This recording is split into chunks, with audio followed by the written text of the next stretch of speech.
why I'm still all in on Coinbase. My second quarter Coinbase revenue forecast is fresh off the press. It's not as great as I expected, but I am still all in on Coinbase. Check it out. As I often do, I first write down my analysis on my Substack, which is free to subscribe. If you have not already, go on. If you like reading your content, if not, stick around. Make sure to like and subscribe this video, especially if you're a Coinbase shareholder or plan to be one in the future. My Substack is deltacode.substack.com. If you are interested in reading it, I will put the link in the description below. My forecast is not far off from other analysts, but as always, what I forgot is better than whatever they remember. Cue the intro music. Don't ask them, what do we know? What I forgot is better than whatever they remember. Welcome back to Delta Code. I am Delta, an economist with over 20 years of investment experience, and today I'll be covering my forecast for Coinbase's Q2 earnings. As you know, last two earnings report, my forecast was spot on. Here it is, my Coinbase stock Q2 2024 forecast. So as we conclude June and we move into Q3, July and onwards, the forecast is ready for your viewing pleasure, and here it is.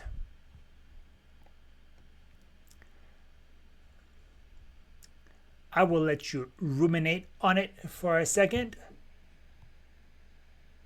Done ruminating. All right. So the surprising thing for me was that the transaction-based fee revenue from consumers and institution looks like it will be much lower than I previously expected for this quarter. Definitely lower than the previous quarter, Q1. Still, overall revenue is about 1.4 billion, rounded up, is what I have up here.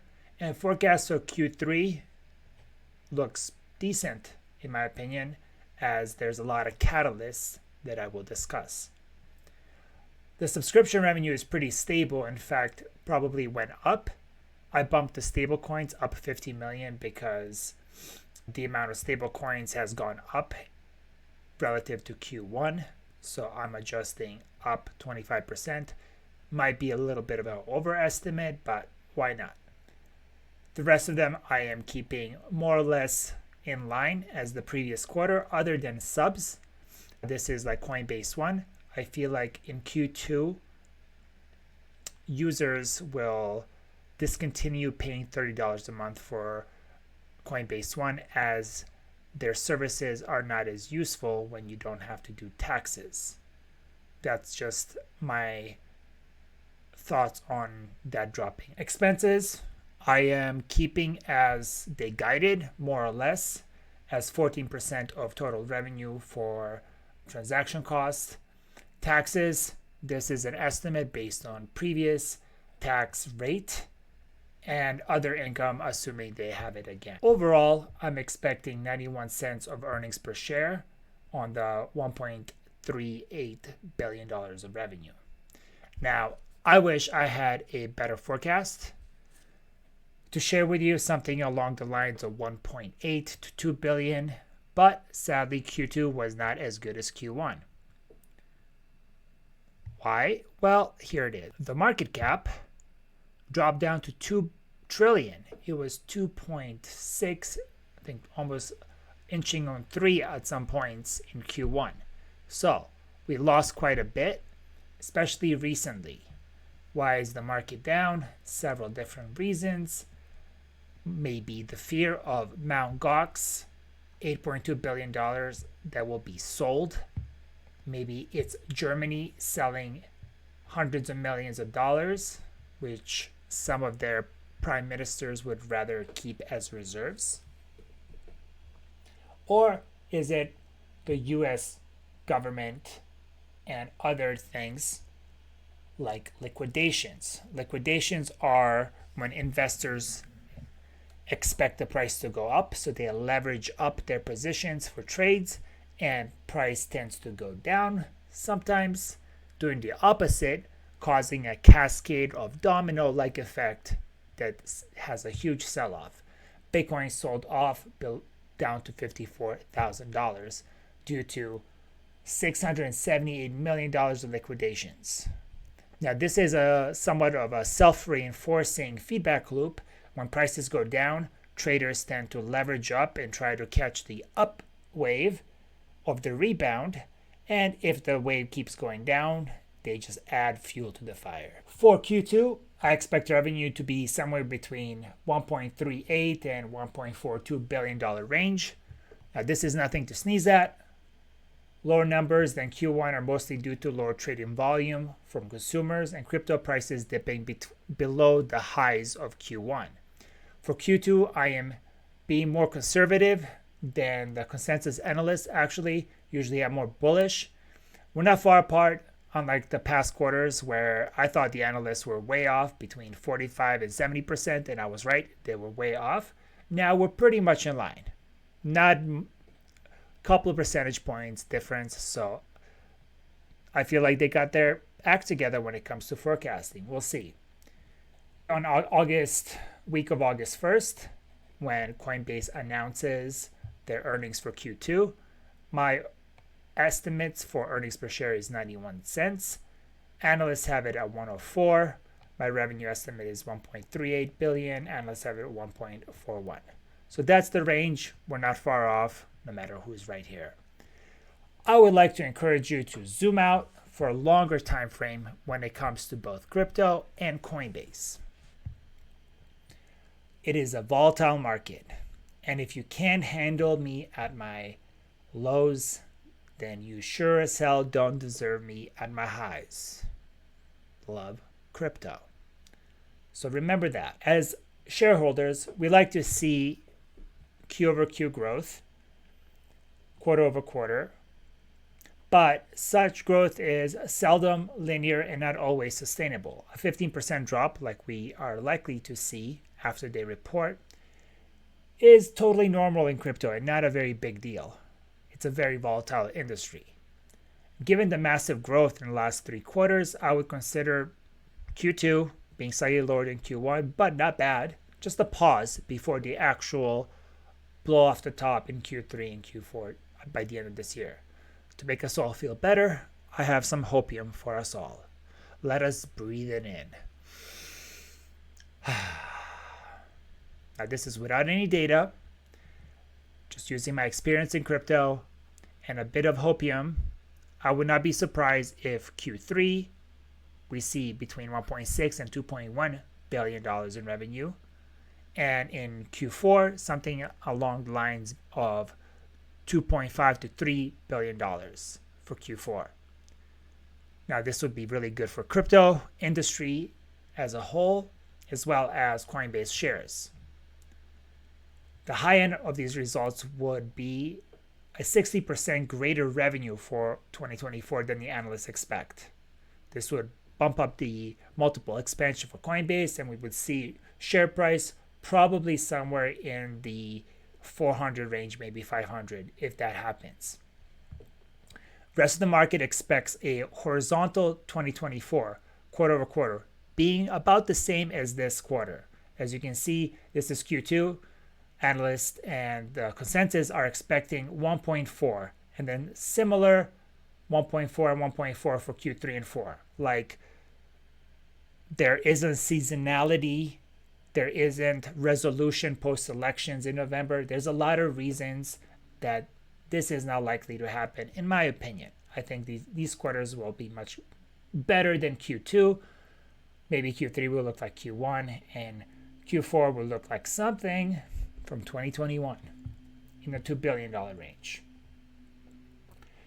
Rest of the market expects a horizontal 2024, which in my opinion misses the traditional trend that BTC halving years have. There's a plethora of positive catalysts on the horizon that could also affect both crypto and Coinbase in a positive way. With the accretion of several positive outcomes in law, politics, on top of the Ethereum ETF approval in the US, there is a confluence of tailwinds from many different directions, which I expect to propel us forward into year's end.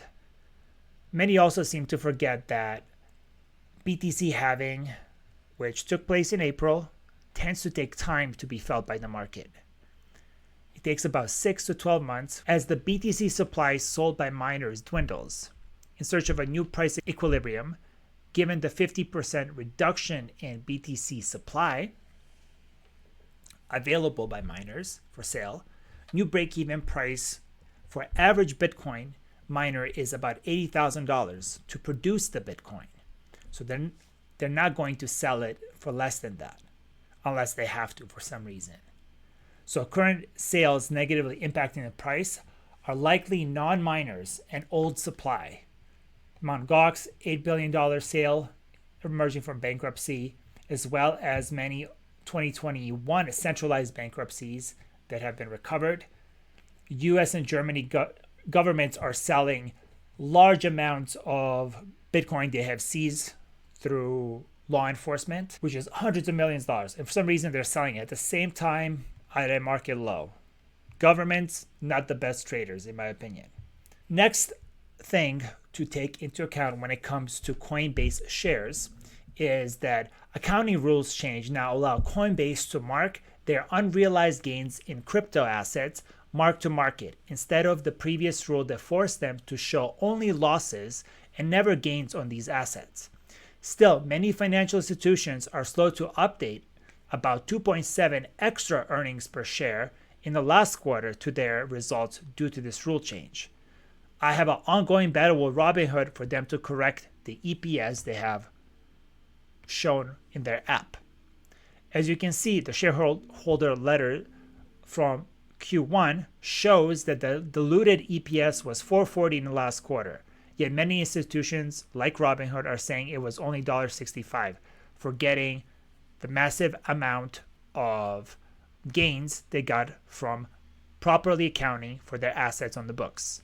If you remember from Q1 results,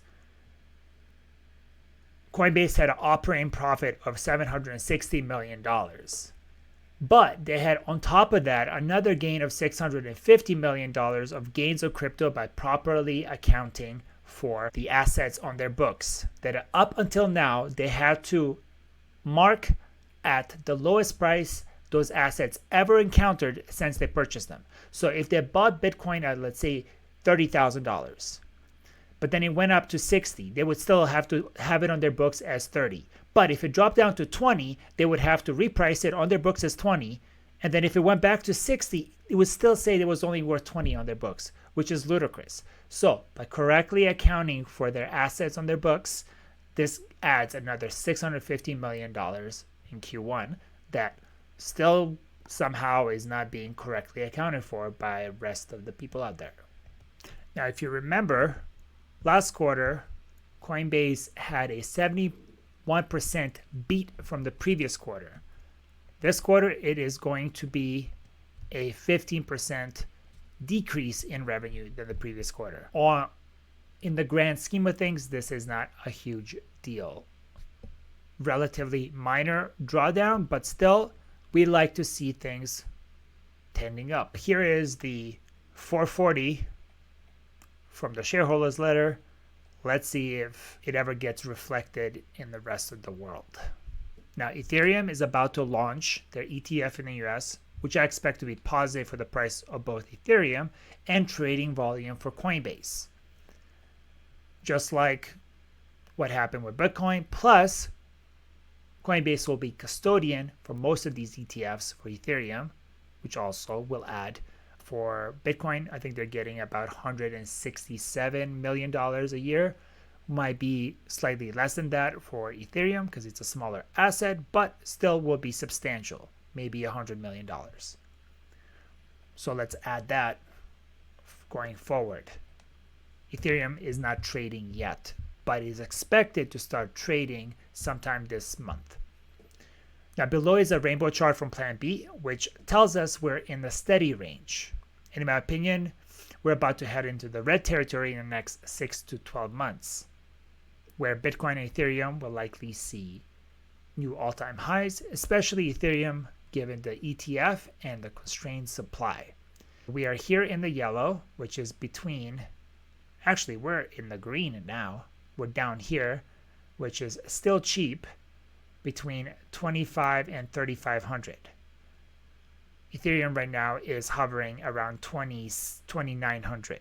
So it is still cheap according to this graphic. Now, for your moment of Zen, looking at the Ethereum chart below, we haven't even tested the all-time highs that we experienced in 2021, which was 4,800. We breached about 4K earlier this year in spring, but we haven't even retested the 2021 numbers. When the ETF launches, I believe maybe Hopium, maybe just realistic expectations that we will test all new all-time highs, which at the same time will be new record volumes for Coinbase. Once Ethereum does well, investors will look down the risk curve at Solana and others that will possibly get a ETF themselves and will start bidding that up. Coinbase stock has been moving sideways for the last 3 months. Let's look at 6 months. We had lows of 118 back in February. We shot up all the way to 280 at the end of March. March had explosive Bitcoin going up to 75, making new all-time highs. Everything was exploding, and then we've had a correction ever since. There was no all-time highs being made by any major cryptos. Sort of a sideways crab summer. And now we are on the brink of a Ethereum ETF, which I would expect we would at least test these local highs. What are we looking for? We're looking to retest the IPO high of 340. Once we breach this, this might be a resistance point because there's people that bought here and held ever since 2021, have been in the red, and will just look to cut their losses at the time when they may be in the best position to actually make a profit. If you did buy in 2021, I hope you added all the way down to 30, because then you could have rode this train all the way back up. That's what I did. Coinbase is a very interesting company that is at an intersection of technology, currency, economics, and future Web3 technology. It has been targeted politically because it is an industry that threatens the establishment. As of now, it seems that the tides are turning. Chevron deference, an important Supreme Court decision, was just overturned, which strips away some of the venom from the SEC to be arbitrary and capricious in their rulemaking, and will expect Congress to actually legislate rules for this industry. This is important. Additionally, Trump has come out saying that he is pro-crypto. How much we trust this is besides the point. At least one major candidate is saying he is pro-crypto. Biden has started accepting crypto on his donation page, but has not endorsed it or done anything positive towards crypto. Possibly has nudged the SEC to approve the Ethereum ETF. Well, no, maybe in the future. However, during the debates, if you watch the real debates, where RFK spliced himself in and answered all the questions, even though he wasn't invited or was excluded from the debates, he's the only one who mentioned blockchain as a solution to tracking government spending and possibly securing democracy via blockchain voting that cannot be tampered with. This is, in my opinion, politically very positive, change of wind for the crypto industry. So based on this analysis of my Q2 forecasts, what am I planning to do with my Coinbase shares? Well, this is not financial advice, just what I'm doing. I am holding on to my shares. I think 220 is a ludicrously low price for a company that I believe will be worth $1 trillion in the future. do what you will with that information. Thank you for watching. Make sure to like and subscribe. And as always, may the force of compound interest be with you. Peace.